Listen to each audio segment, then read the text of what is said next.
여러분 안녕하세요. 행복한 노후를 준비하는 금태연구소의 박정현입니다. 지난주 3월 FOMC에서 우려와 달리 연내 3차례 금리 인하 전망이 유지됨에 따라서 미국 증시는 사상 최고치 경신을 이어갔고요.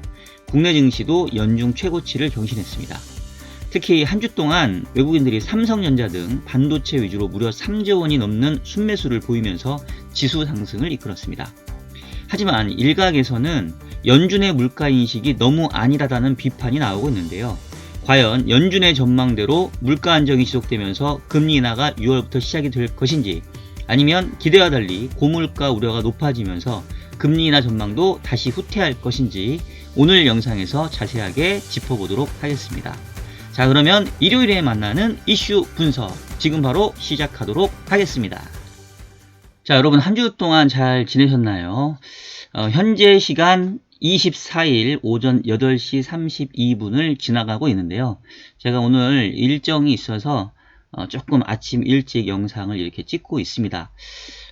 제가 주말에 요즘 이제 날씨가 좋으니까 조금 일정이 많이 잡히기도 하는데, 그래도 항상 우리 구독자분들과의 약속을 지키기 위해, 그리고 또 직접 운용을 하는 저로서는 이 시장을 계속해서 팔로우업 해야 되기 때문에 저만의 루틴을 지키기 위해서 이렇게 아침 일찍 일어나서 영상을 제작을 하고 있고요. 오늘은 조금 일찍 올라오니까 많은 분들이 저희 금태연구소 영상 함께 즐겨주시기를 바라겠습니다. 자, 지난주에 우리가 슈퍼 위크, 빅 위크라고 불릴 정도로 이벤트가 상당히 많이 있었죠. BOJ 회의도 있었고, FOMC 회의도 있었고, 또 엔비디아 GTC 개발자 회의도 있었고, 상당히 한 주 동안 여러 이벤트들이 몰려 있어서, 이게 어떻게 시장에 영향을 미칠 것인지 상당히 좀 기대와 우려가 섞여 있었는데, 결과론적으로 한 주 동안 우리 국내 금융시장은 해피엔딩, 긍정적으로 좀 반영을 한 것 같습니다. 지금 주간 단위로 시장을 보시면 다우, S&P 나스닥이 2% 전후의 상승세를 보이면서 지금 보시면 이게 과열 우려가 있으나 없으나 끝없이 지금 주가 차트가 좀 올라가고 있는데요. 또다시 사상 최고치 경신을 3대 지수가 모두 경신하는 아주 가파른 강세장을 좀 이어갔고요. 지난주는 특히 우리 시장을 조금 칭찬을 해줘야 될 것 같아요. 코스피 지수가 드디어 2700선을 뚫어내면서 코스피 기준으로는 지금 2년 내 최고치입니다. 2022년 4월달 위주로 이후로 지금 가장 높은 수준을 좀 갱신했고, 지금 역사적 고점이 3300선이기 때문에 아직 여기까지는 갈 길이 좀 멀어 보이긴 합니다. 미국 같은 경우는 사상 최고치 경신을 지속하고 있으니까 한국 시장 입장에서는 상당히 좀 부러운 상황이긴 한데, 아직 갈 길은 좀 멀어 보인다. 하지만 최근의 분위기는 나쁘지 않다라고 말씀드릴 수 있겠고요. 특히나 지난주에 지수 상승을 강하게 이끌었던 게 바로 이 삼성전자이겠습니다.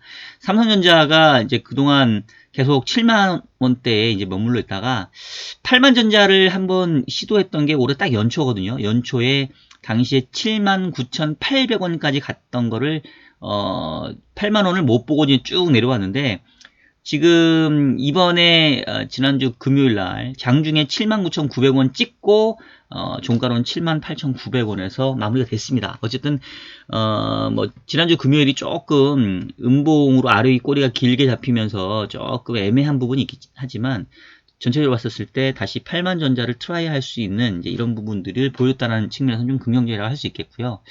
지난주 이렇게 국내외 증시가 상당히 좋은 모습을 보였던 거는 이제 두 가지 이유라고 볼 수 있겠죠. 하나는 연준이 결국 해줬다.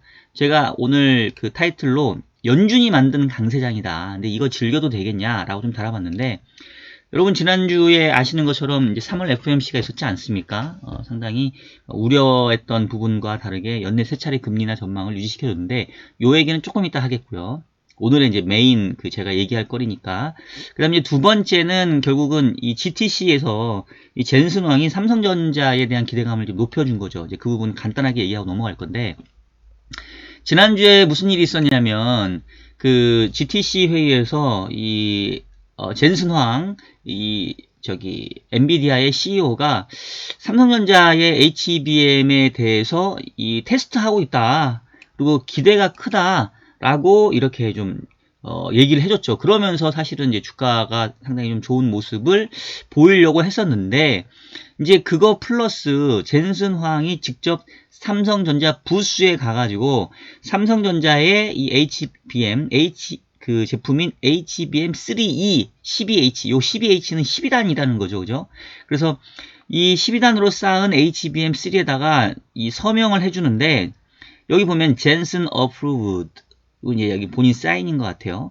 그러니까 이게 젠슨이 이거 승인해줬다. 그래서 이거 가지고 지금 상당히 이제 얘기가 많은데, 이거를 또 올린 사람이 삼성전자의 한진만 DS 부분 미주 총괄 부사장이 요거를 올렸으니까, 이거 그냥 그 단순한 의미로 보기가 어려운 거죠. 그래서 이게 지금 원래 그 Q&A 시간에 삼성전자의 HBM을 테스트하고 있다고 얘기를 했었는데, 그 부스에 가가지고 직접 어프로브드라는 사인을 남겨버리니까, 야, 이거 이제 이 삼성전자의 HBM이 드디어 엔비디아에 납품이 되는구나 라는 기대감이 퍼지면서 바로 이렇게 주가가 뛰어 올라 버린 거죠. 그래서 일단은 지난주에 국내 증시가 무려 3% 코스피 유지시킨 거는 이 삼성전자의 기여도가 크고, 기여도가 크다라는 얘기는 지수 상승도 그렇고 외국인들의 매수세도 이어졌다고 볼 수 있는 게, 지금 보시면 지난 한 주 동안 투자자별로 그 외국인의 순매수가 3조 원대인데 2조 3천억이 삼성전자입니다. 그러니까 결국은 이 젠슨 황의 한마디가 삼성전자 주가를 끌어올리고, 그로 인해서 코스피 지수도 전체적으로 이제 밀어 올렸다라고 이제 지난주에 주식시장의 시황을 정리해 볼 수 있겠는데, 기본적으로 이 AI 모멘텀, 그리고 후발주자라고 지금 현재로서는 얘기해야 되겠죠. 하이닉스는 계속해서 독점 공급하고 있었는데, 지금 삼성전자가 HBM 공급 못했던 것들을 이제 하기 시작하니까 이 부분들이 분명히 삼성전자뿐만 아니라 전체 코스피 지수의 상승에도 저는 이제 긍정적인 영향을 미칠 거다. 그래서 상당히 이제 중요한 그런 신호가 나왔다라고 볼 수 있겠고요. 자, 그리고 이런 것들이 훨씬 더 시장에 잘 파워풀하게 워킹을 하려면 결국은 이 파월이 이끄는 연준이 향후의 통화정책에 대해서 어떤 스탠스를 보이냐 하는 것인데, 그 부분이 지난주에 상당히 좋은 형태가 났다는 거죠. 자, 그 FOMC의 이제 내용들을 이제 오늘 본격적으로 살펴보고, 과연 이 연준이 지금 얘기하는 전망대로 흘러갈지가 이제 상당히 좀 중요한데요. 일단은 그 금리 인하 전망치를 보시면 한때 6월달 금리 인하도 좀 불투명한 상황이었거든요. 왜냐면 1, 2월달 물가지표가 워낙 높게 나오니까 좀 시장 일각에서 우려했던 것처럼, 야, 이런 상황이면 연준이 과연 올해 세 차례 금리 인하 유지하겠냐.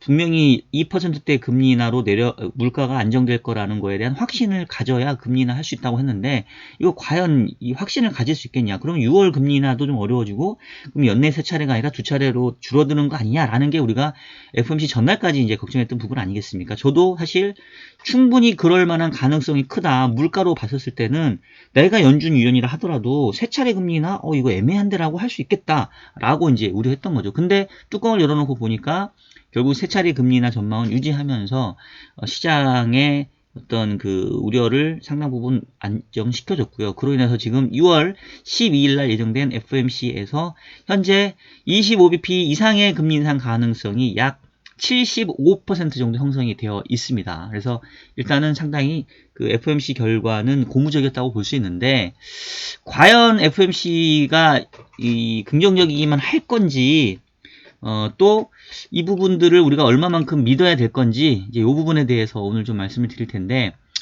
일단 그 FOMC 점도표 내용을 좀 한번 살펴볼게요. 이게 이제 지난 12월 달에 2024년도를 4.6%로 전망을 하면서 세 차례 75bp 금리 인하 전망을 유지했었는데, 이번 3월 FOMC 보니까 우리와 달리 4.6을 유지시켜줬습니다. 그래서 시장에서는 이제 안도 랠리가 있었는데, 근데 보시면 조금 애매한 구석이 있어요. 뭐가 그러냐면, 지금 아래쪽에 있는 게 12월 전망이고 위쪽에 있는 게 이번 3월 전망입니다. 근데 보시면 올해 2024년도에 대해서 지난 12월과 비교해보면 성장률 전망은 1.4에서 2.1로 올라갔어요. 그리고 코어 PC, 인플레이션 전망도 2.4에서 2.6으로 상향 조정이 되었습니다. 자, 그러면 성장률을 연간 1.4에서 2.1로 올리고 물가 전망도 2.4에서 2.6으로 올렸으면 기준금리 전망도 올려야 되는 게 맞죠. 그죠, 여러분? 합리적으로 여러분들이 의사결정을 하는 연준 멤버라고 한다면 당초 생각했던 것보다는 성장률이 더 높을 것 같아. 당초 생각했던 것보다는 물가 전망도 높을 것 같아 라고 하면 당연히 예상했던 것보다는 금리의 수준도 높게 전망을 해야 맞죠. 이 로지컬하게 생각을 해보면, 그죠? 그래서 저도 점도표가 바뀌어도 전혀 이상하지 않다라고 얘기한 건데, 그럼에도 불구하고 3월 FOMC는 2024년도 금리 전망을 그냥 4.6으로 유지를 해버렸어요.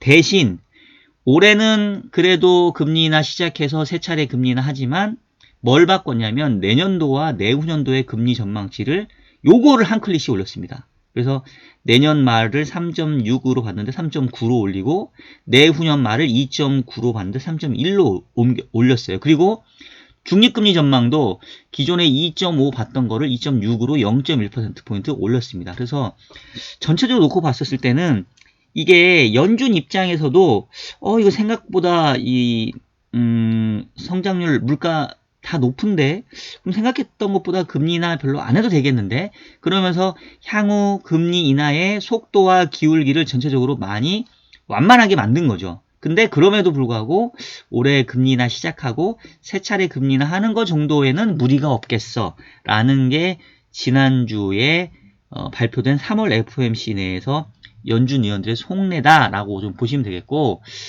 요거를 조금 더 뜯어보면 점도표를 보시면 이게 지금 작년 12월의 점도표예요. 그래서 그 당시에 보면은 4.6에 6명이 찍고 4.9에 5명이 찍어가지고 한 명만 원클릭 위로 올라가서 요 4.6을 받던 그 연준 멤버가 한 명만 이 4.9로 가도 이 메디안 값, 중간 값이 4.6이 아니라 4.9로 바뀐다. 그래서 이제 우려를 했던 건데, 이번에 4.6이 유지됐잖아요. 근데 어떻게 유지가 됐냐면, 자, 보세요. 이게 올해 2024년도 건데, 3월 FOMC 건데, 보시면 4.9를 전망하는 5명은 그대로 있었어요. 다행히. 그리고 4.6을 전망하는 사람이 원래 6명이었는데 3명이 늘어났습니다. 그럼 이제 이 3명이 어디에서 왔냐? 보시면 원래 4.3을 예상했던 4명과 3.9를 예상했던 이 5명이 위로 올라왔어요. 그러면서 보시면 요 아래쪽을 봤던 애들이 위쪽으로 올라가면서 4.6이 많아졌습니다. 자, 그래서 무슨 뜻이냐면 올해 연도 말에 4.6, 즉 세 차례의 금리 인하 전망을 예상하는 연준 위원들이 다수임에는 지금 현재 3, 6, 9, 9명으로 제일 많아요. 근데 지난 12월과 비교해보면 그보다 더 큰 폭으로 금리 인하를 받던 4.3, 3.9까지 받던 애들이 야 생각했던 것보다 우리가 당초 생각했던 그 경로대로 가서 2024년도 말에 금리를 4.3까지, 3.9까지 떨어뜨릴 정도는 아니네. 우리가 너무 도비시하게 봤네. 우리 전망을 조금 바꿔야 되겠는데? 그래서 우리가 좀 양보하자. 그래서 4.6으로 옮겨갔다는 거예요. 그러니까 결국 연준 내에서 기본적인 스탠스는 올해 연도 말에 금리 전망에 대한 편차가 되게 컸는데 매우 공격적인 금리 인하를 받던 연준 위원들이 야 공격적으로 금리 인하 할 거는 아니다. 그냥 노멀한 정도로 금리 인하 하겠다라고 한 발짝 물러서면서 4.6에 대한 전망치가 다수가 됐다라고 보시면 됩니다. 그러니까 여전히 연준의 그 위원들의 어떤 마음속의 변화를 보면 공격적인 금리 인하를 전망했던 사람들이 후퇴하는 거예요. 그러니까 전체적인 톤은 연준은 약간 호키시해진 거죠. 굳이 비교를 하자면. 그리고 2025년과 2026년도 보게 되면 아래쪽 금리 인하에 대한 전망으로 상당히 좀 펼쳐져 있었거든요.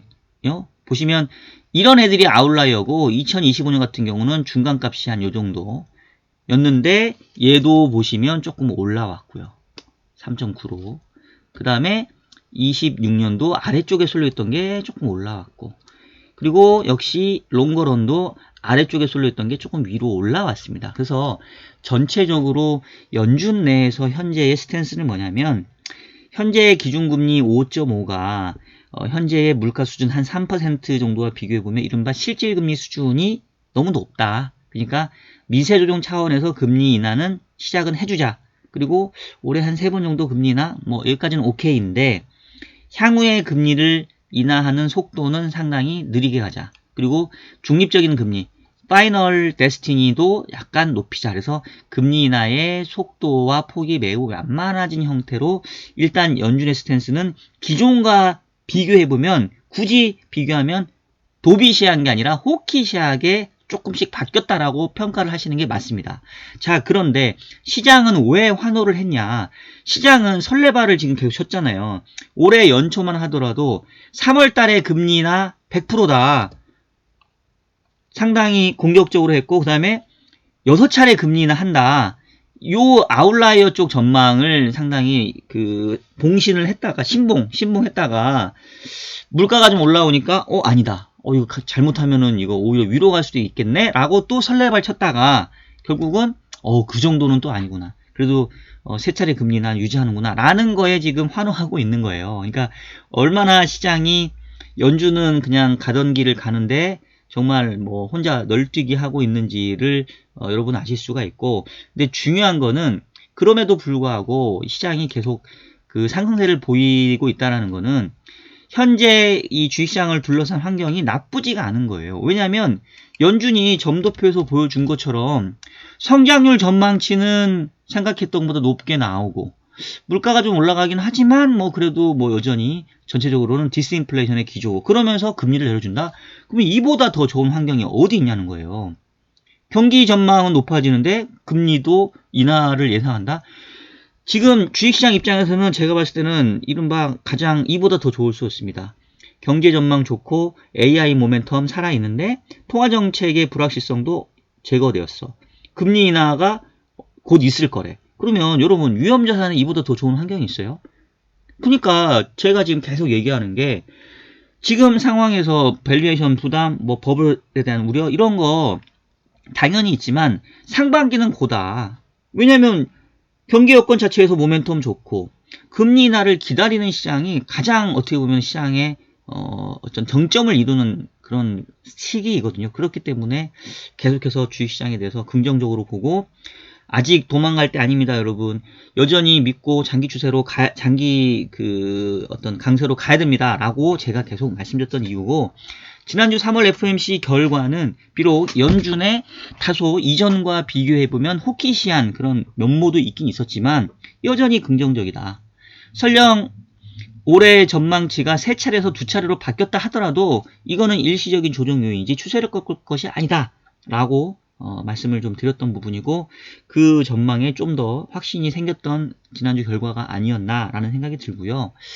언제 도망가야 되는지는 계속 말씀드리지만 금리 인하가 시작된 뒤에 고민해도 늦지 않습니다. 금리 인하가 시작되기 전까지는 그러한 기대감들이 시장을 더 부풀어 오르고 일종의 버블을 만들어낼 거예요. 그래서 그 버블을 즐겨야지, 너무 일찍 여러분들이 이 대열에서 이탈을 해버리시면 손가락 빨다가 너무 배 아픈데 시장이 너무 강한 거 아니야? 내가 너무 일찍 나왔나? 다시 한번 들어가 볼까? 미국 주가 보시면 그런 생각 하거든요. 뭐 연초나 이런 데서 분명히 지난번 사상 최고치 경신할 때 S&P 예를 들면 5,000선 뭐 이런 데서 먼저 차익 실현하고 나온 사람들 분명히 있어요. 근데 이게 다시 5,200을 가네. 나스닥이 16,000을 가네. 그러면 지금 먼저 차익 실현한 사람들은 상당히 후달립니다.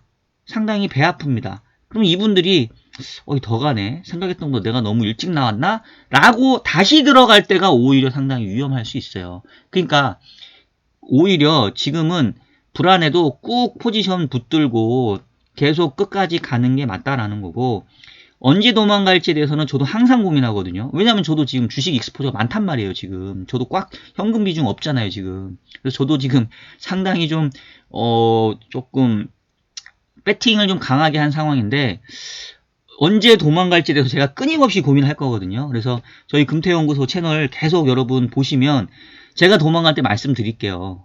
제가 도망갈 때는 말씀드릴 테니까 일단은 적어도 상반기 시장은 고이니까 그 부분들 좀 일단은 한번 가보자 라는 거고, 자 대신 이제 제가 너무 좋은 얘기만 들었는데 일각에서는 연준의 전망 너무 이거 아니라다라고 지금 반론을 제기합니다. 대표적인 게 우리 레리 서머스 형님이에요. 레리 서머스를 간단하게 소개해보면 전 미 재무부 장관을 지내셨고요. 지금 이분이 아마 하버드 대학의 총장님이신가 이럴 거예요. 그리고 이분이 2022년도에 미국 인플레이션 나타날 때 그때 파월이 그 역대의 최악의 그 실수를 남기죠.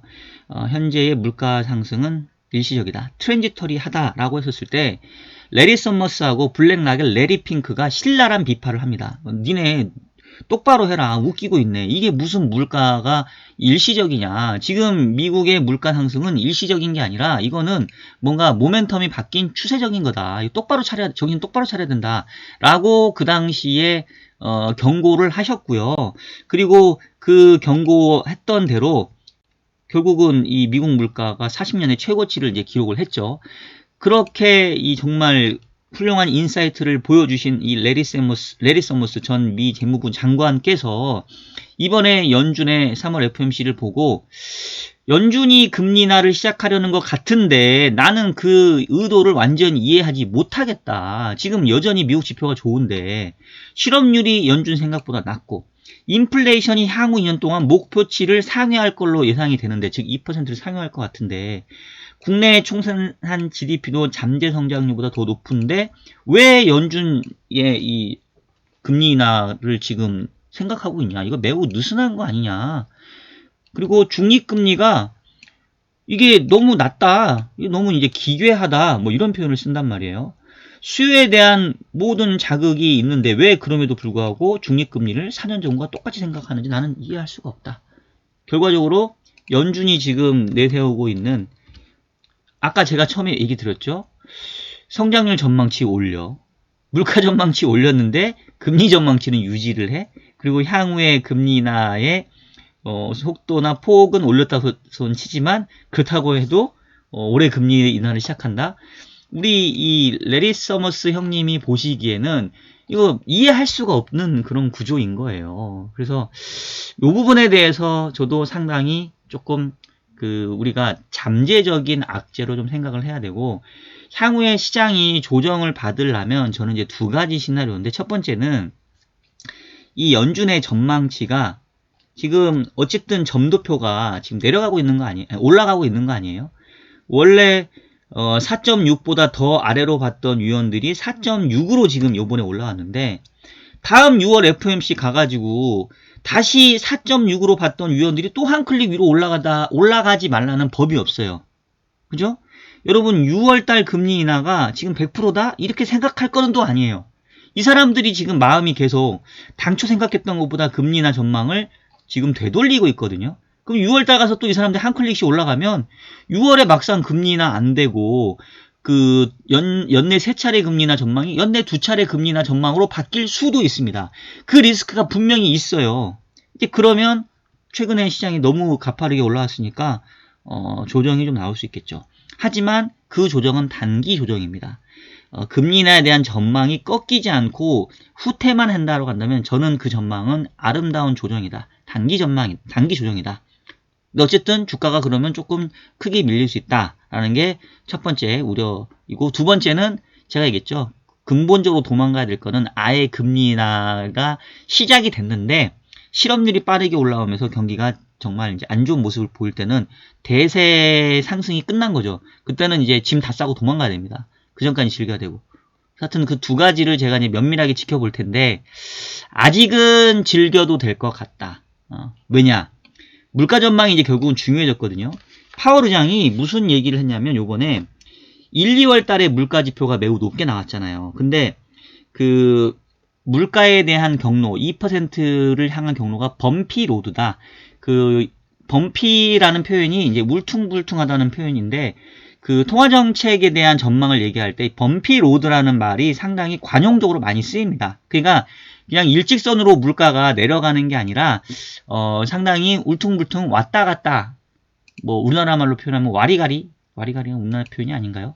하여튼 뭐 이렇게 왔다 갔다 하면서 내려간다라는 표현을 쓸 때 요게 이제 그 약간 요철이 있는 것처럼 보이잖아요. 그래서 범피 로드라는 표현을 많이 씁니다. 그러니까 요렇게 하면서 결국은 떨어질 거야 라고 지금 파월 의장은 1, 2월 이 물가가 좀 예상보다 높게 나온 부분을 디펜스를 했고, 그 다음에 또 한 가지 얘기한 게 1, 2월에 물가 높게 나온 거 계절적인 요인이다 라고 얘기를 합니다. 자, 근데 이거 어디서 많이 들어보시지 않았습니까, 여러분?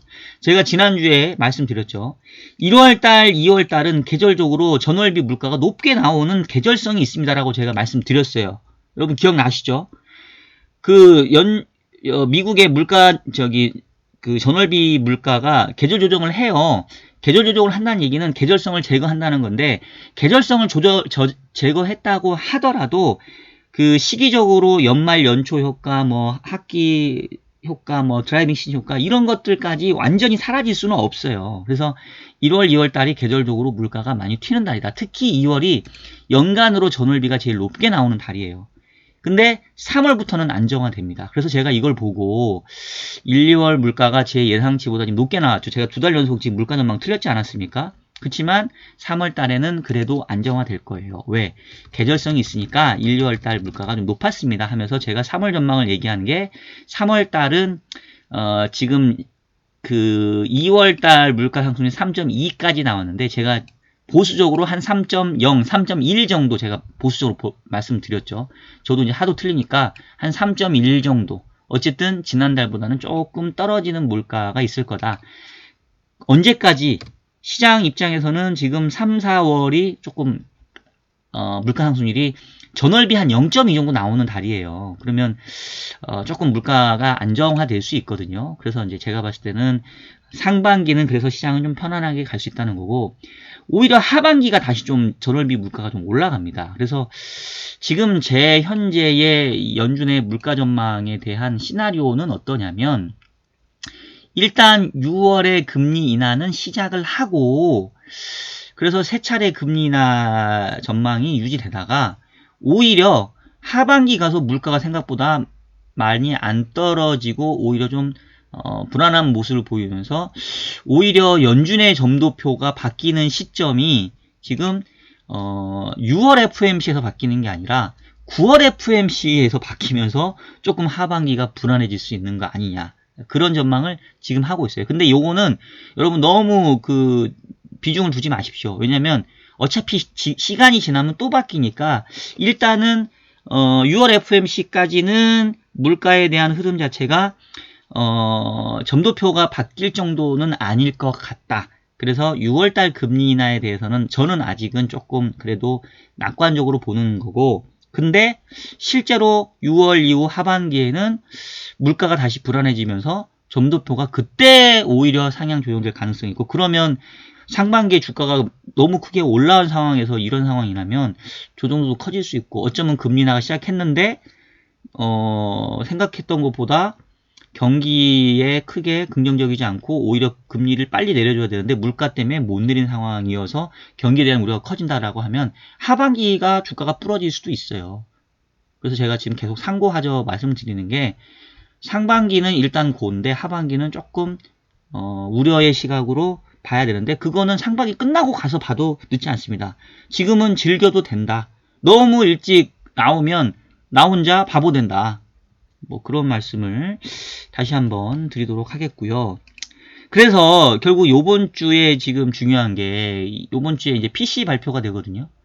지금 이제 연준이 정말로 이 타겟 삼고 있는 개인 소비자지출 물가지수랑 근원 소비자지출 물가지수 나오는데, 지금 보면 전월비가 그 코어 PC가 전월비가 0.4였는데 0.3으로 조금 둔하고, 헤드라인 CPI는 0.3에서 0.4로 좀 올라가는데, 이제 전년동월비 추세로 보면 그래도 이 코어 PC가 좀 하향 안정화되는 패턴이고, 뭐 PC도 어쨌든 좀 낮아지는 패턴이에요. 그래서 CPI보다는 PC가 조금 안정적인 모습이어서, 왜냐하면 이 PC에는 CPI보다 최근에 이제 물가의 복병으로 작용하고 있는 그 주거비의 비중이 낮습니다. 그러다 보니까 조금 더 낮게 유지되는 쪽의 가능성이 저는 좀 높게 보여서 일단은 요번 주 그 PC 물가가 금요일 날 발표가 예정이 되어 있거든요.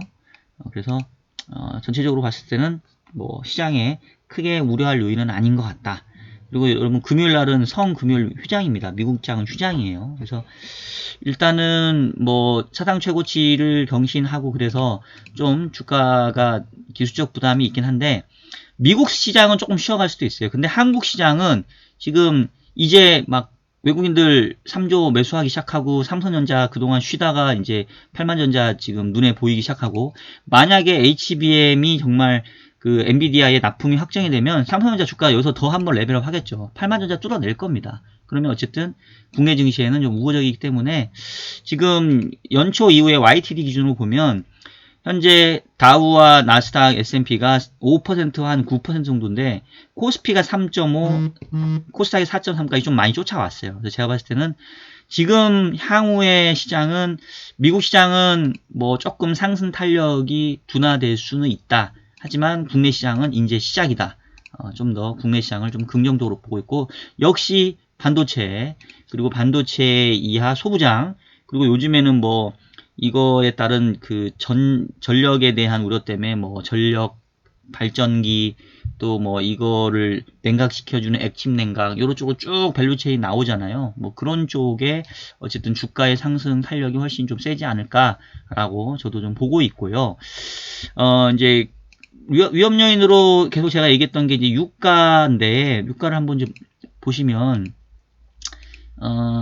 지금 유가가 80불 넘어가서 상당히 걱정했는데 또 약간 좀 내려옵니다. 그래서 일단 80불 이상에서 크게 올라가기도 좀 쉽지 않아 보이긴 하기 때문에 어쨌든 유가가 뭐 요 정도 수준만 유지해주면 좋겠다라는 거고 요거 넘어가면 조금 그 불안하게 좀 볼 필요는 있습니다. 계속 유가는 좀 모니터링 요인인 것 같고 그 다음에 시장 변수 중에서 비트코인이 우리나라 돈으로는 1억 뚫었다가 지금 조금 9,300만원 정도 수준 받았는데, 일단은 저는 이제 이 비트코인과 가상화폐를 뭘로 보냐면, 약간 그 위험자산의 척후병으로 보거든요. 그래서, 이 위험 선호 심리가 높아졌다가 조금 조정받고는 있는데, 저는 뭐 부러지는 장은 아니라고 봅니다.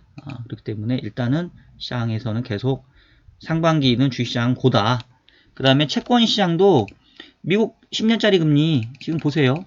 지난번 4.35에서 계속 윗단이 막히더니 떨어졌죠. 요번에도 여지없이 4.3 정도에서 막히면서 지금 떨어졌습니다. 그래서 상당히 강력한 저항을 좀 확인을 했고 지난주 금요일도 좀 금리가 좀 크게 떨어졌는데 요 정도 수준에서는 장기채도 매수할 만한 그런 레벨은 맞습니다. 그래서 지금 전체 포트가 주식도 좋고 채권도 좋은데 상반기는 주식이 좀 더 좋다. 하반기 가서는 아마 채권이 좀 더 좋아지지 않겠냐. 뭐 이 정도의 큰 그림입니다. 그래서 포트에 대한 자세한 얘기는 다음 주에 제가 4월 포트폴리오 리밸런싱 얘기하면서 자세하게 또 말씀을 드릴 테니까 다음 주를 기대해 주시기를 바라겠고요. 저는 오늘 영상 여기서 마무리하도록 하겠습니다. 자, 여러분 지금까지 지난주 FOMC 결과 리뷰 말씀을 드렸고요. 우려했던 것보다 다행히 올해 금리 인하 3차례 유지해주면서 일단은 매크로 모멘텀은 긍정적인 모습을 만들어줬고 엔비디아 젠슨 왕이 삼성전자 부스 가가지고 사인해주면서 이 삼성전자를 중심으로 국내 반도체 섹터에 모멘텀이 실렸기 때문에 당분간은 현재 강세장 즐겨도 된다라고 보고 있고요. 언제 도망갈지 언제 꺾을지 여부는 저도 늘 고민하고 있으니까 여러분 저희 금태연구소 채널 일요일날 맨날 올라오잖아요. 여러분 일요일날 저녁에 주무시기 전에 보세요. 만약에 일요일날 못 봤다 하면 월요일날 출근하시는 길에 보세요. 이거 안 보면 손해 아닙니까? 제가 몇 번 얘기하지만 안 보면 손해입니다. 안 보면 손해니까 좀 봐주시고요. 하여튼 뭐 여러분들이 보든 안 보든 저 스스로를 위해 또 제가 회사 자금 열심히 잘 운영하려면 또 누구보다 열심히 공부해야 되니까 저의 루틴을 위해서도 저는 항상 일요일날 영상 업로드 할 테니까요. 여러분 앞으로 우리 금태연구소 우리 모두 금투하는 그날까지 함께 해주시길 바라겠습니다. 자, 그러면 저는 다음 주 일요일에 4월 포트폴리오 리밸런싱 전략으로 찾아뵙도록 하겠습니다. 자, 그러면 여러분 다음 주에 뵐게요. 안녕.